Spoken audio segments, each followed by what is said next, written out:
Hey everyone, I am sending this out as a general inquiry. I want to know why you trust WebMD.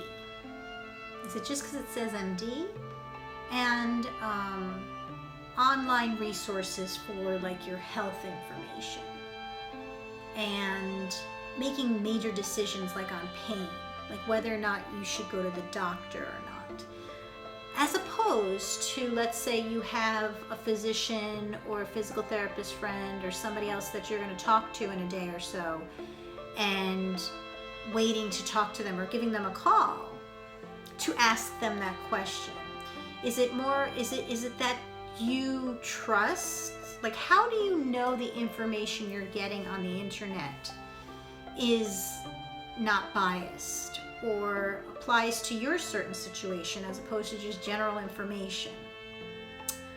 Or is the most efficient way to deal with what you're dealing with in your complaints?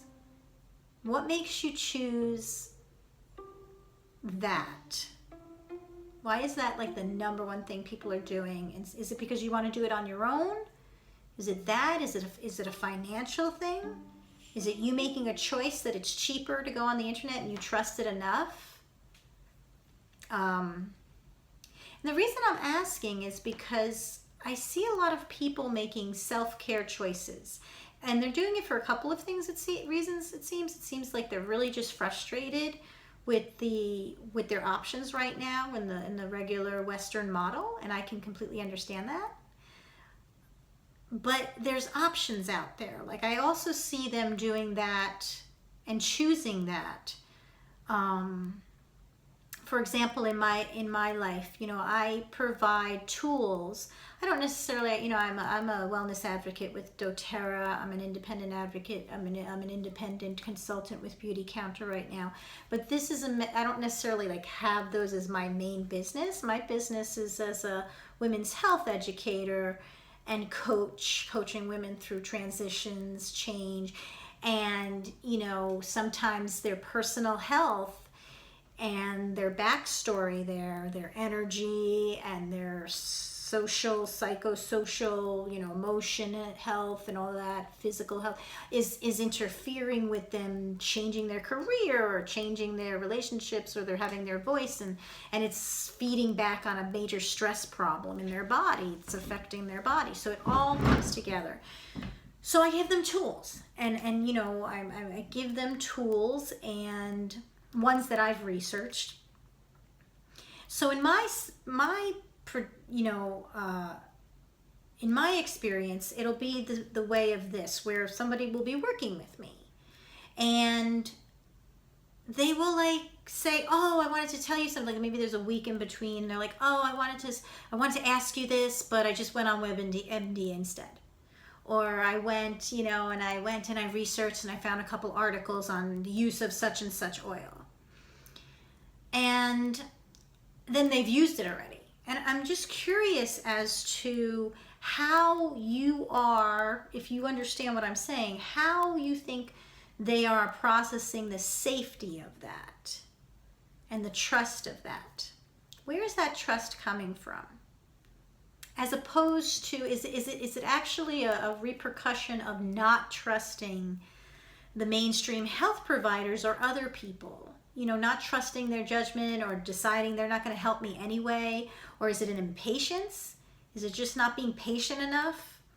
Is it that they don't want to bother me with an email on the weekend or contact? Because even like in my lifestyle app, which it's, I've checked that regularly when people are on a program and they can text me HIPAA compliant texts and they'll still like maybe be like doing it on their own a different way, even when they have the support. So I can understand if you don't have the support, maybe you haven't seen someone, but what if you've already, I'm trying to understand when you've already paid, you have the service, and then you choose not to utilize it and instead decide to like trust in a magazine article from like the health newspaper thing that you get in the mail. I'm just like trying to understand where the breakdown is coming from, because it's to be perfectly honest, it's frustrating from my point of view of wanting to make sure, basically, not that the investment I've made in training to bring the best science forward, especially in my eclectic way, trying to bring it in a language that people want. But just in terms of there's so much crap out there. Like, there's so many people. There's no regulation. There's labeling issues. People are selling us stuff, especially in the United States. They're selling us stuff that say natural and organic, that really means not much.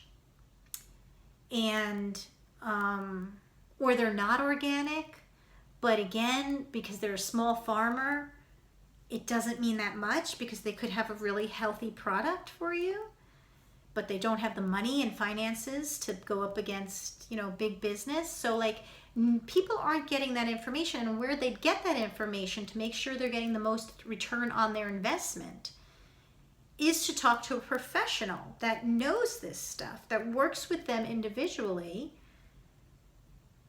customizes it to not just their body, but their finances, their time, where they are, where their web of support. So yeah, so I'm just curious if anybody out there could comment as to why you think that people are choosing to do that. Why would they choose to do that? And you can't say money, because they've already paid for it. So this is after. I mean, I can understand money barriers. Socioeconomics is the number one thing. If you change that, you help people's long-term health outcomes. If you give them a community, if you give them a group, to do this with, you help change. Another big thing. Educating and treatment are actually the top of that pyramid, not as important as those bottom two. And so I'm talking about after somebody's connected with someone who they actually, they do trust. They seem to trust in the sessions or when they're with them. And then, but in between times they're with them, they seem to go rogue and they want to do it all on their own, and they start things that aren't necessarily, that they might not have the full picture on, because, or that I want to know why they trust the, how do they know? How do they know they're getting good information? And why don't they bring those resources to providers, coaches, trainers, licensed professionals that they connect with? Why don't they consult with them? Do they not know they can? Do they think they only can go to them if they're hurt? And is it more of a stubbornness? Is it just impatience? They don't want to wait. They don't want to call. That's an interesting aspect in human behavior and in dealing with health change that I'm throwing out that conversation starter right now. And there's going to be further conversations on here that I'd love your information on. I'd love your comment. I'd love to know what you think, why that is. All right, guys.